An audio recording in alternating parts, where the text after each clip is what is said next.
का हमारे YouTube channel learn deep में स्वागत है। आज हम लोग कन्फ्यूजन प्रश्न के अगले सीरीज में हैं, जिसमें हम लोग चर्चा करेंगे इकोनॉमिक्स से रिलेटेड। हम लोग आज इकोनॉमिक्स में आ चुके हैं। इसमें सिर्फ वैसे प्रश्नों को शामिल किया गया है जो एग्जाम की दृष्टि से इंपॉर्टेंट है, महत्वपूर्ण है। यानी वैसे ही प्रश्न को लिया गया है जो अगर आपके पास ऑप्शन के साथ में दे दिया जाए तो उस ऑप्शन को देखने के बाद आप कंफ्यूज कर जाते हैं और वो प्रश्न का जवाब गलत दे देते हैं। तो वैसे ही प्रश्नों को शामिल किया गया है जो आगामी जितने भी एग्जाम हो, चाहे बीपीएससी हो, चाहे सचिवालय सहायक हो या अन्य सहायक हो, चाहे बीपीएससी हो, चाहे वो हाईकोर्ट हो, वो सभी को दृष्टिकोण को रखते हुए प्रश्न को शामिल किया गया। तो हम लोग पूरा बेसिक टू एडवांस आप जाएंगे प्ले लिस्ट में मिल जाएगा। यहाँ पे सिर्फ वैसे प्रश्न जिसकी संभावना है, जो ऑप्शन के साथ में आने पे कंफ्यूजन ज़्यादा होता है, उन प्रश्नों को शामिल किया गया। पहला प्रश्न है, मुद्रा स्वयं मुद्रा का निर्माण करती है। मुद्रा एवं बैंकिंग से इससे पहले दो टॉपिक हम लोग कर चुके थे। तो तीसरा टॉपिक है इकोनॉमी का, मुद्रा स्वयं मुद्रा का निर्माण करती है। यह परिभाषा किसने प्रस्तुत की थी? काफ़ी अच्छा प्रश्न है। ऑप्शन में है मार्शल है, क्राउथर है, क्रोमर है और हैंसन है।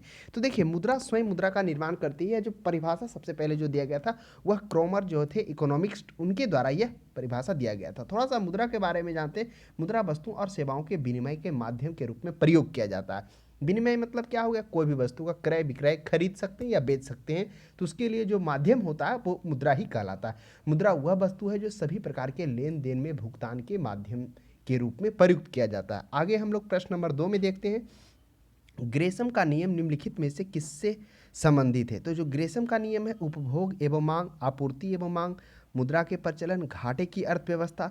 तो इस प्रश्न का जो सही जवाब है वह ग्रेसम का जी नियम है, जो मुद्रा के प्रचलन से रिलेटेड उन्होंने नियम दिया था। तो आइए थोड़ा सा ग्रेसम के बारे में जानते हैं। महारानी एलिजाबेथ के जो प्रथम मुद्रा निर्यातक और मुद्रा जो ब्रिटिश रॉयल एक्सचेंज के संस्थापक सर थॉमस ग्रेसम ही थे। उनके द्वारा ही इस विशिष्ट आर्थिक सिद्धांत को 1560 ईस्वी में क्या किया गया था? उधारक माने जाते हैं। तो यह जो ग्रेसम का नियम दिया गया, मुद्रा के प्रचलन के रूप में इन्होंने ग्रेसम के द्वारा ही दिया गया। ग्रेसम का नियम मुद्रा के प्रचलन के नियम से रिलेटेड है। और ये भी हम लोगों ने जाना कि प्रथम एलिजाबेथ जो प्रथम थी तथा ब्रिटिश रॉयल एक्सचेंज के संस्थापक सर थॉमस ग्रेसम इस विशिष्ट आर्थिक सिद्धांत के उधारक माने जाते हैं। आइए हम लोग देखते हैं, वो एलिजाबेथ द्वितीय के समय में वो वहाँ इकोनॉमिस्ट के रूप में कार्य कर चुके थे। और हम लोग नेक्स्ट प्रश्न, तो हम लोग सिर्फ वैसे प्रश्नों पे चर्चा कर रहे हैं जो एग्जाम की दृष्टि से इंपॉर्टेंट है, पूछे जाने की प्रबल संभावना है, उन प्रश्नों को ही लिया गया है। तो क्वेश्चन नंबर 14 में देखिए, 14 में कह रहा है बाजार के नियम के प्रस्तुतकर्ता थे कौन थे? ऑप्शन में रिकार्डो थे, जे बी से थे, एस सी पिकागो थे और माल्थस थे। जो बाजार का जो नियम जो दिया गया था, यह मुख्यतः जो दिया गया था जे बी से के द्वारा दिया गया था। बाजार के नियम के अनुसार पूर्ति अपनी मांग का स्वयं निर्माण करती है, यानी supply creates it's on demand. यही था बाजार का नियम कि पूर्ति जो है अपनी मांग का स्वयं निर्माण कर लेती है। क्योंकि आपको पता होगा कि जो सप्लाई होता है टोटल डिपेंड होता है वह डिमांड पे, मांग पे होता है। मांग बढ़ेगा तो क्या होगा? सप्लाई भी बढ़ेगा। स्वाभाविक सी बात है, सप्लाई अगर सप्लाई नहीं बढ़ाया गया मांग के अनुसार, तब मुद्रास्फीति उत्पन्न होगा। क्यों होगा? क्योंकि क्या होगा? उस वस्तुओं की मांग बढ़ेगी, वस्तु का मुद्रा का मूल्य, जो वस्तु का मूल्य है वो बढ़ने लगेगा, अर्थात मुद्रा के मूल्य में गिरावट आने लगेगा। यानी जो वही वस्तु 20 रुपये में मिल रहा था, अब वो 20 रुपये में ना मिलकर 25 रुपये में। तो बताइए, मुद्रा के मूल्य था उसमें गिरावट आया कि नहीं आया? वो पहले 20 में था, अब उसको उसके लिए ज़्यादा पे करना पड़ रहा है वही मुद्रा को। तो यह है था जो आगे हम लोग विस्तार से चर्चा करेंगे मुद्रास्फीति। चलिए 16 नंबर प्रश्न में हम लोग देखते हैं, निम्नलिखित में से कौन मुद्रा आपूर्ति नियंत्रण में सहायक नहीं है? अब आ ही गया मुद्रा आपूर्ति नियंत्रण।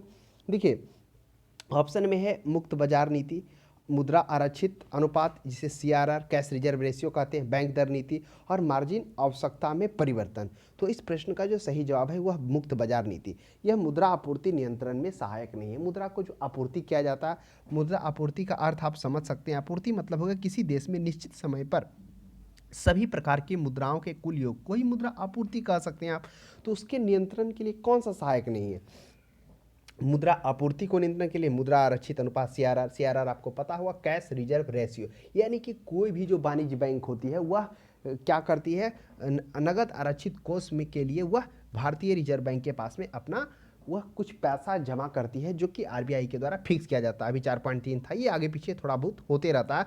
और वह पैसा जो होता है, रिजर्व बैंक खुद उस पैसे का भी उपयोग नहीं कर पाती। वह विकट परिस्थितियों में, यानी दिवालियापन जब वाणिज्य बैंक होने के कगार पे होता है, तो उस समय उसका उपयोग किया जाता है उस मुद्रा का। तो इसलिए ना तो जो ये केंद्रीय बैंक होती है वह वाणिज्य बैंक को इस पर ना तो कोई क्या देती है, ऋण देती है, ना फिर कोई इंटरेस्ट देती है, और ना ही रिजर्व बैंक खुद इस पैसे का उपयोग करती है। तो ये होता है रिजर्व बैंक। तो यह मुद्रा आपूर्ति नियंत्रण में तो ये सहायक है ही है। दूसरा है मार्जिन आवश्यकता में परिवर्तन, जो आप देखेंगे मुद्रास्फीति के नियंत्रण में एसएलआर है, तो वह भी सहायक होता है। एसएलआर मतलब जो कोई भी अगर कंज्यूमर को वो लोन दे रहा हो तो उसके संबंधित में जो शुरू में जो बॉन्ड के रूप में दिया था, चाहे वो जमीन हो या फिर अन्य कोई सरकारी प्रतिभूतियां हो, तो वह भी इंपॉर्टेंट है उस आपूर्ति के नियंत्रण में। बैंक दर नीति भी इंपॉर्टेंट है। बैंक दर नीति क्या होता है, कोई भी वाणिज्य बैंक जब केंद्रीय बैंक से उधार लेती है कुछ समय के लिए, कुछ दिन के लिए, तो वह क्या होती है, जिस इंटरेस्ट पर लेती है वही बैंक दर होती है। ठीक इसी बैंक दर के आप पैरेलल में आप क्या कर सकते हैं, रिवर्स रेपो रेट, वो भी यही होता है। रेपो रेट वही जस्ट होता है, ये कुछ दिन के लिए होता है, जबकि रिवर्स रेट कुछ समय के लिए से लेकर कुछ दिन के लिए वो होता है। तो ये दोनों एक ही होता है, बैंक दर और रिवर्स दर। अंतर यही होता है कि बैंक दर होता है जो थोड़ा सा ज़्यादा टाइम के लिए देता था, लेकिन वाणिज्य अब जो केंद्रीय बैंक है वह बैंक दर की जगह रेपो दर ही इस चीज़ का उपयोग करती है। लेकिन मुक्त बाजार नीति, ओपन मार्केट पॉलिसी, ये जो मुद्रा नियंत्रण में सहायक नहीं। हाँ, मुद्रास्फीति के जो मुद्रास्फीति है उसके जो नियंत्रण में है, लेकिन मुद्रा आपूर्ति में वो मुक्त बाजार नीति। मुद्रास्फीति में क्या हो गया कि जब मुद्रा का मूल्य में गिरावट आता है तो ओपन मार्केट पॉलिसी अपनाया जाता है। इसमें क्या होता है कि जो वाणिज्य बैंक होती है वह किसी बैंक पर निर्भर ना रहकर खुली प्रतिभूतियों को, यानी जो सरकारी प्रतिभूतियां होती है, बॉन्ड होती है, वो डायरेक्ट वो कंज्यूमर को सेल कर पाती है। तो इसलिए उसको बैंक पे डिपेंड ना होना पड़ता, तो वो उसमें होता है, लेकिन मुद्रा आपूर्ति में सहायक नहीं होते। तो ऑप्शन नंबर ए इसका पर्याप्त जवाब होगा। सभी की चर्चा हम लोग विस्तारपूर्वक कर लिए, क्योंकि जब प्रश्न में आएगा तो बहुत सारे लोग कुछ और मार देंगे, बी मार देंगे, सी मार देंगे, और वो अन्यथा गलत दे देंगे। अगर वो कॉन्सेप्ट क्लियर हो तो इसका सही जवाब वो दे पाएंगे। चलिए 16 के बाद आगे हम लोग बढ़ते हैं, प्रश्न नंबर 27 में देखते हैं।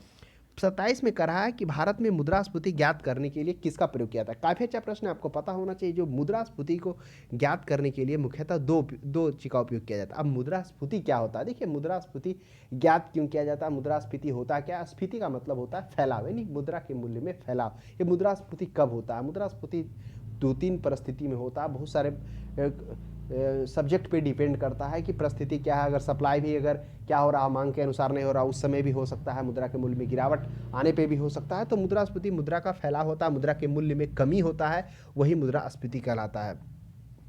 तो इन चीज़ों को ध्यान में रखना। मुद्रास्फीति का जो मापांक होता है वह मुख्यतः 2 आधार पर किया जाता है। देखिए मुद्रास्फीति का माप इसलिए किया जाता है ताकि पता चलता है कि कोई भी वस्तु के मूल्य में क्या कितना परिवर्तन आया है, क्या गिरावट आया हुआ है, क्या स्थिरता है। इन सभी को माप करने के लिए वस्तु के मूल्य में महंगाई के मुद्रास्फीति से उस चीज़ को मापा जाता है। तो मुद्रास्फीति मुख्यतः 2 तरीके से क्या किया जाता है, ज्ञात किया जाता है। एक WCI होलसेल प्राइस इंडेक्स यानी कि थोक मूल्य सूचकांक, और कंज्यूमर प्राइस इंडेक्स यानी उपभोक्ता मूल्य सूचकांक। भारत में जो मुद्रास्फीति के माप होलसेल प्राइस इंडेक्स के द्वारा किया जाता है, यानी कि WPI थोक मूल्य सूचकांक। तो ऑप्शन नंबर सी इसका पर्याप्त हो जाएगा। और बात किया जाए होलसेल प्राइस इंडेक्स में क्या क्या था, देखिए होलसेल प्राइस जो इंडेक्स होता है उसमें मुख्यतः जो वस्तुओं को शामिल किया जाता है, इसमें सिर्फ वस्तु को शामिल किया जाता है, सेवाएं इसमें शामिल नहीं होती है। और वही कंज्यूमर प्राइस इंडेक्स में देखेंगे उपभोक्ता में, इसमें सेवाओं को शामिल किया जाता है। चूंकि इसका खुदरा जो होता है, खुदरे स्तर पर मूल्यों को ज्ञात करना इसमें कठिनाई होता है, किसमें, CPI में, इसलिए WPI यानी कि थोक मूल्य सूचकांक को रखा जाता है। इसके तहत लगभग 600 से 700 वस्तुएं इसके अंतर्गत में, मुद्रास्फीति के अंतर्गत में, होलसेल प्राइस इंडेक्स के अंतर्गत में वो रखा गया है। तो ये भी आप ध्यान में रखेंगे। हाँ, और अंतर ये होता है कि होलसेल और कंज्यूमर प्राइस में, कंज्यूमर प्राइस इंडेक्स में क्या किया जाता है, कंज्यूमर प्राइस इंडेक्स में जो होता है इसमें जो लिया जाता है वो सेवाओं को सम्मिलित किया जाता है, और वही होलसेल प्राइस इंडेक्स में उन सेवाओं के मूल्य को नहीं रखा जाता। तो ये कभी कभी पूछ दिया जाता है। चलिए अब हम लोग आगे बढ़ेंगे। तो हम लोगों ने इस चीज़ को समझ लिया कि भारत में जो है मुद्रास्फीति के माप मुख्यतः थोक मूल्य सूचकांक के द्वारा किया जाता है, जिसमें हम लोगों ने देखा। देखिए इसका क्या होता है कि चालू वर्ष का सूचकांक, यानी कि मानक इसका सूचकांक तय किया जाता है मुद्रास्फीति का, जो 100 होता है। इस मान के आधार पर वर्तमान और चालू के सूचकांक की गणना की जाती है, और साथ साथ में एक आधार वर्ष भी रखा जाता है। देखिए कोई भी चीज़ वस्तु का मूल्य का निर्धारण आप कैसे करेंगे, आपको पता होना चाहिए इस वस्तु का मूल्य क्या है, तभी तो आप उसका कंपेयर करके बता सकते हैं कि महंगा है कि सस्ता है। अब बताइए डायरेक्ट कोई वस्तु लॉन्च हुआ है, वह उसका मूल्य ही उतना है, तो क्या आप बता सकते हैं सस्ता। लेकिन हाँ, वही कुछ समय बाद उसी वस्तु का जब रेट में बढ़ोतरी या कमी देखेंगे तो आपको पता चलेगा कि इस वस्तु में इतना महंगाई होता है। इसलिए एक आधार वर्ष रखा गया। अभी भी आधार वर्ष 11 से 12 हुआ, लेकिन इस सरकार को इस पर थोड़ा अपडेट करके थोड़ा बढ़ाना चाहिए। तो आधार वर्ष इसका 2011-2012 है। चलिए सभी पहलुओं पे चर्चा होगी। आगे बढ़ते हैं 28 में। भारत में मुद्रास्फीति की मापी जाती है। तो भारत में मुद्रास्फीति वही ऊपर वाला है। तो अभी हम लोगों ने देखा कि जो मुद्रास्फीति का मापांक है, मुद्रास्फीति का होता है सामान्य मूल्य सूचकांक के द्वारा किया जाता है। मुद्रास्फीति की माप। मुद्रास्फीति हम लोगों ने समझा, स्फीति का मतलब होता है फैलाव, यानी मुद्रा के मूल्य में जो फैलाव यानी कमी होता है और उस कमी के कारण वस्तु के मूल्य में वृद्धि कर जाती है। तो मुद्रास्फीति का जो मापान है वह सामान्य मूल्य सूचांक के द्वारा किया जाता है। सामान्य मूल्य सूचांक वस्तुओं और सेवाओं के औसत मूल्यों में होने वाले बदलावों को माप करता है। क्या वस्तुओं के औसत मूल्य में बदलाव हुआ है, उसी को माप करता है कौन? सामान्य मूल्य सूचांक। तो उसी का मापन है मुद्रास्फीति का। यह मुख्यतः जो है इसके लिए एक आधार वर्ष होता है और इसके लिए एक सूचांक 100 रखा जाता है। तो मुद्रास्फीति का मापन मुख्यतः दो तरीकों से किया जाता है। एक थोक मूल्य सूचांक पर किया जाता है, होलसेल प्राइस इंडेक्स पर किया जाता है। दूसरा प्राइस कंज्यूमर प्राइस इंडेक्स पर किया जाता है, यानी दोनों को किया जाता है। आप ध्यान में रखेंगे, होलसेल प्राइस इंडेक्स और कंज्यूमर प्राइस इंडेक्स। भारत में जो किया जाता है थोक मूल्य सूचांक के आधार पर किया जाता है। यह WPI का प्रयोग 1939 से ही किया जा रहा है। इसमें लगभग अभी तक एक बार आप देख लेंगे 2017 तक तो इसमें टोटल 676 वस्तुओं को शामिल किया गया था। इसमें सेवाओं को शामिल नहीं किया गया। और वही सेवाओं का जो थोक मूल्य सूचांक वह कंज्यूमर प्राइस इंडेक्स उपभोक्ता मूल्य सूचांक के आधार पर किया जाता है। लेकिन यहाँ पर पूछा भारत में मुद्रास्फीति, तो वह हो जाएगा थोक मूल्य सूचांक पर, BC कुछ नहीं होगा। चलिए 29 में देखते हैं, मुद्रास्फीति की शून्य दर उस वर्ष में अवश्य मानी जाती है जब क्या होता है, कहता मुद्रास्फीति की शून्य दर उस वर्ष में अवश्य मानी जाती है। कब शून्य माना जाएगा? अभी हम लोगों ने देखा मुद्रास्फीति का मापान सामान्य मूल्य सूचांक के द्वारा होता है। सामान्य मूल्य सूचांक को ज्ञात करने के लिए क्या किया जाता है, एक आधार वर्ष की भी जरूरत होती है और साथ साथ में क्या होता है, एक सूचांक तय किया जाता है, वो 100 रखा जाता है। और वही होता है कि जब 100 से अधिक हो तो उसको मुद्रास्फीति कहा जाता है और 100 से कम हो तो उसको अवस्फीति कहा जाता है। इसे डिफ्लेशन कहते हैं। तो यही होता है। और कह रहा मुद्रास्फीति की शून्य दर उस वर्ष मानी जाएगी। कब शून्य माना जाएगा मुद्रास्फीति का? क्या वर्ष के प्रत्येक सप्ताह में, जब वर्ष का जो प्रत्येक सप्ताह है मुद्रास्फीति की वार्षिक दर शून्य होगी, उस स्थिति में शून्य माना जाएगा। ऑप्शन नंबर बी को पढ़िए, वर्ष के प्रत्येक सप्ताह में मुद्रास्फीति की वार्षिक दर घटती जाएगी तब शून्य माना जाएगा। तीसरा में मुद्रास्फीति की दर बढ़े भी और घटे भी तब शून्य माना जाएगा। देखिए इस प्रश्न का जो सही जवाब है, मुद्रास्फीति की शून्य दर उस वर्ष में अवश्य मानी जाती है जब प्रत्येक सप्ताह में मुद्रास्फीति की वार्षिक दर क्या हो, शून्य हो। तो ऑप्शन नंबर 1 इसका पर्याप्त होगा। आगे हम लोग देखते हैं 30 में, मुद्रास्फीति को अस्थायी रूप से किस प्रकार नियंत्रित किया जा सकता है। तो मुद्रास्फीति को अस्थायी रूप से किस प्रकार नियंत्रित किया जा सकता है? कर में वृद्धि कर, मूल्यों में कमी कर, मुद्रा आपूर्ति की वृद्धि का नियंत्रण कर और निर्यात में वृद्धि कर। तो मुद्रास्फीति को अस्थायी रूप से जो नियंत्रण करने का उपाय है वह मुद्रा आपूर्ति की वृद्धि को नियंत्रण कर, जो मुद्रा की आपूर्ति है उसमें वृद्धि कर। क्या हो जाता है कि मुद्रास्फीति का अर्थ हो गया मुद्रा के स्फीति में, स्फीति का मतलब होता है फैलाव, यानी मुद्रा के मूल्य में कमी आ जाता है। और कमी आ जाता है चूंकि आप कह सकते हैं मुद्रा के मूल्य में कमी आने पर उस वस्तु का मूल्य बढ़ जाता है। चूंकि मुद्रा मूल्य बढ़ गया, अब वह वस्तु जो था 20 रुपये में अब वह 25 रुपया देकर खरीद रहा है, तो लोगों के पास से पैसा भी तो जा रहा है ना। तो एक तरह से कह सकते हैं कि पैसा की आपूर्ति में वृद्धि कर कर भी उसको स्थायी रूप से नियंत्रण किया जाता है। लेकिन यह इसका परमानेंट सॉल्यूशन नहीं है। इस प्रकार की स्थिति से कंट्रोल करने के लिए बहुत सारे जगह में क्या होगा, दिवालियापन कंट्री को देखने को मिला। जैसे हाल ही में जिम्बाब्वे में देखिए आप, जिम्बाब्वे का अगर तस्वीर देखेंगे कुछ समय पहले का, तो वहाँ पे मतलब कहिए कि इतना मौत बढ़ गया था। इस स्थिति को अपनाने के लिए, मुद्रास्फीति को रोकने के लिए इस प्रकार से जो मुद्रा आपूर्ति में वृद्धि किया गया, तो उसके कारण वहाँ पर क्या हो गया, बेस्फीति इन्फ्लेशन आ गया। उसमें क्या हो गया कि लोग बोरा बोरा में, आप देखिए जाकर आप नेट पे सर्च करिएगा, जिम्बाब्वे में जो क्राइसिस आया था यह इसी आया था, मुद्रास्फीति को कंट्रोल कर मुद्रा आपूर्ति में वृद्धि के लिए आया था। उसे बोरा में भर भर कर लोग रिक्शे पे, ठेले पे वह नोटों को ले जा रहे थे। मतलब इतना कहिए कि एक पर 24 शून्यों की संख्या बढ़ गई थी, इन्फ्लेशन इतना बढ़ गया था। उससे पहले 1923 में जर्मनी में देखने को मिला, मिस्र में देखने को मिला, फिर वेनेजुएला में। तो ये सभी ऐसे एग्जाम्पल्स हैं जो इस चीज़ को गवाह हैं कि अगर सही कंडीशन, सही मानक को रखकर ध्यान में ना रखा जाए, सिर्फ मुद्रा आपूर्ति में वृद्धि किया जाए, तो वह बहुत बड़ा संकट का सामना करना पड़ेगा, जो हाल ही में जिम्बाब्वे को करना पड़ा। तो ये है अस्थायी रूप से मुद्रा आपूर्ति में वृद्धि कर किया जा सकता है। चलिए आगे क्वेश्चन नंबर 33 में देखते हैं, मुद्रा आपूर्ति की माप M3 किसे सम्मिलित नहीं किया गया। देखिए मुद्रास्फीति की जो माप है वह मुख्यतः मुद्रा आपूर्ति है, स्फीति नहीं है। मुद्रा आपूर्ति में हम लोगों ने देखा कि जहाँ पे क्या था कि ओपन मार्केट पॉलिसी को उसके अंतर्गत में नहीं रखा गया था। तो मुद्रास्फीति के नियंत्रण करने के उपाय वही कहा, मुद्रा आपूर्ति की माप है, नियंत्रण नहीं है। तो मुद्रा आपूर्ति की माप के लिए 3 को आधार माना गया है। मतलब मुद्रा आपूर्ति के लिए जो है रिजर्व बैंक के द्वारा तरलता अंश के आधार पर क्या किया गया, 4 माप रखा गया, M1, M2, M3 और M4। यही 4 है मुद्रा आपूर्ति की माप के लिए।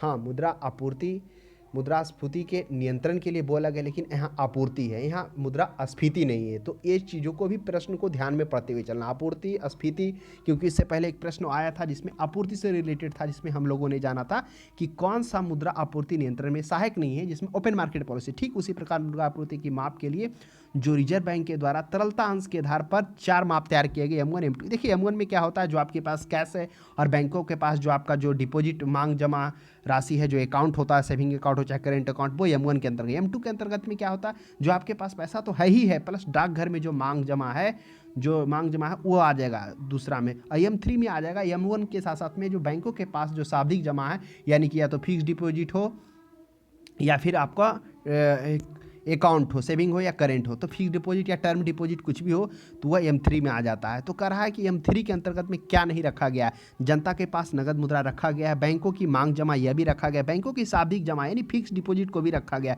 लेकिन डाकघर की मांग इसमें नहीं रखा गया। डाकघर की मांग किस में रखा गया, M2 और M4 में डाकघर की मांग की रखा गया है। जैसे जो डाकघर में आप अकाउंट खोलाते हैं, चाहे वो मांग जमा हो या फिर आप फिक्स डिपॉजिट कर रहे हैं ना, बहुत सारे लोग होते हैं जो क्या करते हैं, डाकघर में अपना फिक्स डिपॉजिट करवाते हैं, इंटरेस्ट ज़्यादा देता है और भी अन्य कारण होता है। तो यही कहा गया है, जो मुद्रा आपूर्ति के लिए 4 माप तैयार किया गया है, वह तरलता के अंश के आधार पर वही M3 में डाकघर को नहीं रखा गया। डाकघर को किस किस में रखा गया, M2 में और M4 में। यही 4 माप है जो जिससे क्या क्या था, मुद्रा आपूर्ति को मापा जाता है। काफ़ी अच्छा प्रश्न था। 38 में हम लोग देखते हैं, भारत में सर्वप्रथम पत्र मुद्रा का चलन कब हुआ था। 1542, 1601, 1680, 1806। यह भी अच्छा प्रश्न है। देखिए जो भारत में है सर्वप्रथम पत्र मुद्रा का प्रचलन 1806 ईस्वी में हुआ था। पत्र मुद्रा कागज पर छपी हुई क्या होती है, एक प्रकार का होती है, जो 1806 में बैंक ऑफ बंगाल द्वारा सबसे पहले यह क्या किया गया था, इशू किया गया था। तो इसलिए इसका 38 का हो जाएगा, डी हो जाएगा। चलिए आगे हम लोग प्रश्न को देखते हैं। आगे में कह रहा है 44 है, भुगतान संतुलन के विपरीत होने की दिशा में निम्नलिखित में से कौन सा कदम स्थिति सुधारने में सहायक होगा। यह भी काफ़ी अच्छा प्रश्न है। अब भुगतान संतुलन के विपरीत, जो भुगतान है उसको संतुलन के विपरीत होने की दिशा में कौन सा कदम स्थिति सुधारने में सहायक होगा। काफ़ी अच्छा प्रश्न। अधिमूल्यन, विमुद्रीकरण, अवमूल्यन। अवमूल्यन में होता है मुद्रा के मूल्य में कमी। जब भुगतान संतुलन के विपरीत होने की दिशा में हम क्या कर सकते हैं, मुद्रा के मूल्य में कमी कर उस स्थिति को हम सुधार सकते हैं, भुगतान संतुलन की स्थिति। विमुद्रीकरण, जिसे हम लोग डिमोनेटाइजेशन कहते हैं, जब सरकार मुद्रा के किसी प्रतिरूप के प्रचलन से बाहर करने का निर्णय लेती है तो उसे क्या कहते हैं, इस प्रक्रिया को विमुद्रीकरण कहते हैं। जैसे अभी हाल ही में देखेंगे, जैसे ही नरेंद्र मोदी की सरकार आई बीजेपी की, तो आप देखेंगे 500 के नोट को क्या किया गया, बाहर किया गया, उसके जगह पे क्या किया गया, नए नोट लाया गया, 2000 लॉन्च किया गया। तो इस तरह की जो स्थिति को सरकार के द्वारा किसी प्रतिरूप को प्रचलन से बाहर करने के लिए क्या, तो डिमोनेटाइजेशन कहलाता है, विमुद्रीकरण। तो इस प्रश्न का सही जवाब भुगतान संतुलन के विपरीत होने की दिशा में अवमूल्यन किया जाता है। चलिए आगे देखते हैं। 49 में, जुलाई 1991 में रुपये के 2 चरण में अवमूल्यन किया गया था। प्रथम चरण में भारतीय रुपये का अमेरिकी डॉलर में अवमूल्यन हुआ था। काफ़ी अच्छा प्रश्न है। अभी तक भारत में जो रुपये का अवमूल्यन कितने बार हुआ, 3 बार हुआ। पहला कब हुआ, पहला 1949 ईस्वी में। दूसरा कब हुआ, दूसरा 1966 ईस्वी में। और तीसरा कब हुआ, तीसरा हुआ 1991 ईस्वी में। यही 3 बार भारत में मुद्रा का अवमूल्यन हुआ है। सबसे पहले 49, दूसरा 1966 और 1991। लेकिन 1991 में 2 बार अवमूल्यन किया गया। एक 1 जुलाई को किया गया, दूसरा शायद 3 जुलाई को किया गया। 1 जुलाई को जब किया गया था तो उसमें 9% कम किया गया था मौद्रिक मूल्य में, और जो 3 जुलाई को किया गया था उसमें 11% की कमी किया गया था, मूल्यन किया गया था। लेकिन यहाँ पर प्रश्न अमेरिकी डॉलर में के, जो अमेरिकी डॉलर में भारतीय रुपये का मूल्यन हुआ वह 20% हुआ प्रथम चरण में। और वही यहाँ पर 9 था, 11 2 बढ़ा दीजिए, 2 इसमें भी बढ़ेगा, तो प्रतिशत के अनुसार बढ़ा के आप निकाल सकते हैं। चलिए नेक्स्ट हम लोग देखते हैं 49 के बाद आते हैं प्रश्न नंबर 66 में। 66 में क्या कह रहा है कि भारत के आर्थिक सर्वेक्षण प्रत्येक वर्ष सरकारी तौर पर प्रकाशित किया जाता है। बिल्कुल सही बात है कि आर्थिक सर्वेक्षण प्रत्येक वर्ष सरकारी तौर पर प्रकाशित, कौन प्रकाशित करता है। देखिए ऑप्शन में है वित्त मंत्रालय, योजना आयोग, उद्योग मंत्रालय। तो सभी लोग रिमूव कर लेंगे, कॉमन सेंस के था वो कंफ्यूज होंगे, वित्त आयोग या रिजर्व बैंक। तो कुछ लोग रिजर्व बैंक मार देंगे, कुछ योजना भी मार देंगे, लेकिन आपको पता होना चाहिए रिजर्व बैंक के द्वारा आर्थिक सर्वेक्षण प्रत्येक वर्ष जारी नहीं किया था, वो वित्त मंत्रालय के द्वारा किया जाता। तो यह भी अच्छा प्रश्न था जो हम लोगों ने देखा। आगे हम लोग देखेंगे क्वेश्चन नंबर कौन सा, ठीक है, हाँ 71 है। अब कह रहा आरबीआई यानी भारतीय रिजर्व बैंक का लेखा वर्ष की अवधि क्या है। यह भी काफ़ी कन्फ्यूजन होता है, कुछ लोग अप्रैल से भी मार्च मार देंगे, लेकिन जो भारतीय रिजर्व बैंक का लेखा अवधि है वह जुलाई से जून तक है। ये आप ध्यान में रखेंगे। हालांकि इसमें थोड़ा सा परिवर्तन किया गया था। ये आप देखें कि सबसे पहले क्या था, सबसे पहले पहले अप्रैल से मार्च भी रहा था, फिर जनवरी भी रहा था, लेकिन जो अभी है जुलाई जून है। नेक्स्ट 72 में देखें, रिजर्व बैंक के नोट निर्गमन विभाग के पास हर समय कम से कम कितने मूल्य का स्वर्ण कोष होना चाहिए। चलिए आ गया, रिजर्व बैंक के पास नोट निर्गमन विभाग के पास, रिजर्व बैंक के नोट निर्गमन जो नोट को इशू करता है उसके पास कम से कम कितना होना चाहिए। देखिए आपको पता होना चाहिए कि कोई भी बैंक होता है, बैंक ओपन करने की कुछ टर्म एंड कंडीशन होती है, यानी कि न्यूनतम आरक्षित अनुसार CRR करेंट रिजर्व रेशियो के अंतर्गत एक वित्तीय वर्ष में एक नोट निर्गमन करने की प्रक्रिया में भारतीय रिजर्व बैंक 200 करोड़ का एक संरक्षित कोष रखेगी। ये नियम होता है, 200 करोड़ का एक संरक्षित कोष रखती है कौन, RBI रखती है। किसके अंतर्गत, न्यूनतम आरक्षित पद्धति के अंतर्गत वित्तीय वर्ष में नोट का निर्गमन करने की प्रक्रिया में। तो 200 करोड़ में क्या होगा, 115 करोड़ के बराबर वह क्या होगा, सोना होगा, तथा 85 करोड़ क्या होगा, वह अंतर्राष्ट्रीय मुद्रा होगी। तो ये होता कंडीशन। तो यहाँ पर पूछा है स्वर्ण कोष कितना होगा, और वह 115 करोड़ का होगा। यही पूछ दिया जाता कि अंतर्राष्ट्रीय मुद्रा कितना होगी, तो वह 85 करोड़ के बराबर होगी। तो यही होता 200 करोड़ को रखा जाता है।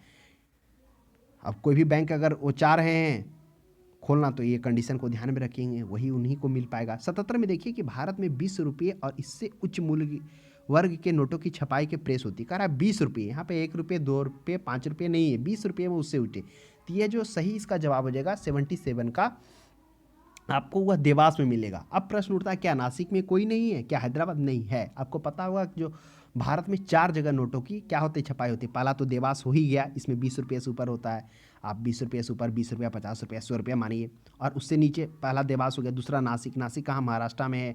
उसके बाद मैसूर, मैसूर आपका कर्नाटक में देखने को मिला, और सालबेनी पश्चिम बंगाल में। ये 4 है। तो पहला देवास, दूसरा नासिक, तीसरा क्या देखे थे हम लोग, तीसरा देखे थे मैसूर कर्नाटक में है जो, और सालबोनी, ये 4 जगह होती है। तो ये ध्यान में रखेंगे। मैसूर में 1000 का नोट होता है, हालांकि 1000 तो बंद हुआ, अब 2000 आता है। उसके बाद फिर आप देखेंगे नासिक रोड में हम लोग देखेंगे 1 रुपया 2 रुपया 5 रुपया, ये इतना नोट का छपाई होता है। 4 जगह होता है। सिक्के की ढलाई मुख्यतः 4 जगह वो भी होती है, मुंबई और एक हैदराबाद, एक नोएडा और एक कोलकाता होता है ना, सिक्के का ढलाई। तो वो भी ध्यान में रखेंगे। जब नोटों की छपाई, सिक्के की ढलाई में कौन, मुंबई हो गया, दूसरे स्थान पर कोलकाता हो गया। ये पहले भी मुंबई कोलकाता सरमुख स्थान रहा है अगर मॉडर्न हिस्ट्री में भी देखेंगे तो।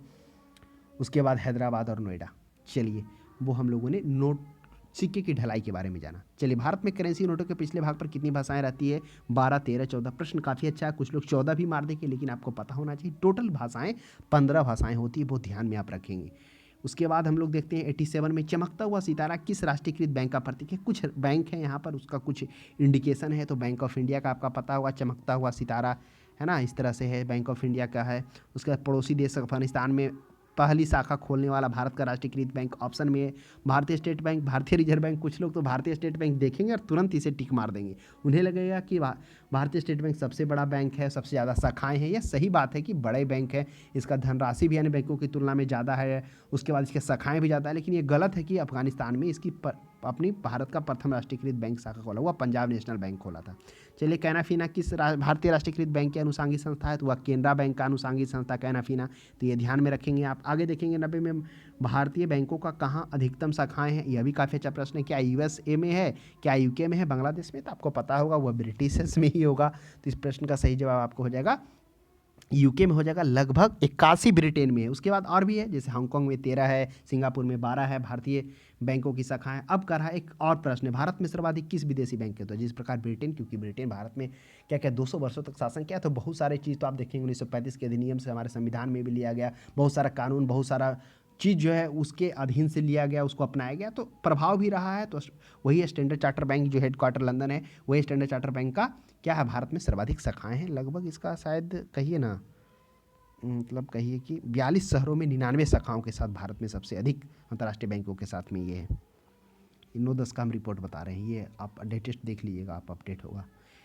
92 में देखिए भूमि विकास बैंक का क्या कार्य है, जिसे हम लोग लैंड डेवलपमेंट बैंक, इसका एग्जाम भी होता है बीच बीच में, आप शायद एग्जाम दिए भी होंगे इसमें क्या होने के लिए, कार्यरत होने के लिए। तो भूमि विकास बैंक जो है, चूँकि यह भूमि जो विकास बैंक है परिसंपत्ति को रहन या बंधक रखकर ऋण देता है। कृषि संपत्ति के आधार पर यह दीर्घकालिक ऋण देता है, या आपकी भूमि का परिमार्जन कर लेगा, यानी कि आप गिरवी रखकर वो आपको दीर्घकालीन ऋण कृषकों को उपलब्ध करता है। यही भूमि विकास बैंक का कार्य है। तो ऑप्शन ए सही है। दूसरा अल्पकालिक नहीं देता, बड़े उद्योगों को ऋण उपलब्ध नहीं, ये जब भी देता है तो कृषकों को ही वही कंडीशन होता है कि परिसंपत्ति को रहने या बंधक कर कर यह ऋण देता है लॉन्ग समय के लिए। चलिए आगे हम लोग देखते हैं 97 में कृषि राष्ट्रीय कृषि एवं ग्रामीण विकास बैंक की स्थापना। ये पहले समझिए, अगर कोई भी वर्ड अगर हिंदी में लिखा हुआ हो तो राष्ट्रीय कृषि इसका होता है नाबार्ड, जिसे हम लोग नाबार्ड अगर शायद आप लोग पढ़े होंगे तो तुरंत अपडेट हो गया होगा, लेकिन कास्ट राष्ट्रीय कृषि ग्रामीण विकास बैंक देखिए नाबार्ड का नहीं है ना, तो इन चीज़ों को भी थोड़ा ध्यान में रखना है। नेशनल एग्रीकल्चर रूरल डेवलपमेंट, तो ये सभी को अगर आप फुल फॉर्म देखेंगे तो राष्ट्रीय कृषि एवं ग्रामीण विकास बैंक आएगा। तो उसका स्थापना आपको पता होगा कि शिवरामन समिति के तहत किया गया था। आइए थोड़ा सा जान लेते हैं कब और किन परिस्थिति में किया गया था। ग्रामीण को उनके विकास एवं आर्थिक रूप से उनकी जीवन स्तर को सुधारने के लिए और ऋण के सुधारने के लिए ऋण के आधार पर राष्ट्रीय कृषि बैंकिंग विकास समन्वय एवं मजबूत बनाने के लिए क्या किया गया था, इस बैंक की नाबार्ड की स्थापना की गई। तो स्थापना किया गया था तो मुख्य रूप से वही ग्रामीण उनके विकास एवं आर्थिक रूप से उनके जीवन स्तर को सुधारने के लिए शिवरामन समिति की सिफारिश पर यह क्या गया था, नाबार्ड की स्थापना। इस शिवरामन समिति का गठन वह 1989 ईस्वी में होता है। इस समिति का गठन होता है और यह समिति अपना रिपोर्ट 1981 में देता है और इसी रिपोर्ट के आधार पर शिवरामन समिति के आधार पर ठीक एक वर्ष बाद 1982 ईस्वी में क्या होता है, नाबार्ड की स्थापना होती है। अब बताइए 1982 में कौन पंचवर्षीय योजना, पहला दूसरा तीसरा तो क्लियर होगा, तीसरा के बाद 3 वर्ष का अवकाल हुआ, अब 3 वर्ष का 1969 से 74 रहा, अब 1974 के बाद 74 और 5 79 रहा। अब चूंकि पता होगा कि 78 में क्या हो गया कि सरकार बदल गई और उसके बाद पहले गैर कांग्रेसी सरकार मोरारजी देसाई की आती, तो 78 से 2 साल एक वर्ष का चलता है, 80 में भी फिर उनकी सरकार की जाती, फिर 80 से 81 जो पाँचवा होता है, चौथा ना हो गया, तीसरा हो गया, चौथा हो गया, पाँचवा हो गया, हाँ छठा जो होता है वह होता 80 से 85 होता है, फिर इंदिरा गांधी की सरकार आती, तो वही छठी जो 80 से 85 में, क्योंकि 81 में स्थापना हुआ तो वही छठी पंचवर्षीय योजना इसका सही जवाब हो जाएगा। तो दोनों पक्षों को ध्यान में रखेंगे। तो आज के लिए इतना ही। अब हम लोग नेक्स्ट टॉपिक के साथ नए सब्जेक्ट के साथ अति इंपॉर्टेंट जो भी महत्वपूर्ण प्रश्न है जो एग्जाम में पूछे जाते हैं वैसे ही कन्फ्यूज प्रश्नों के सीरीज में हम लोग टोटल कर देखेंगे जो आने वाले एग्जाम के लिए महत्वपूर्ण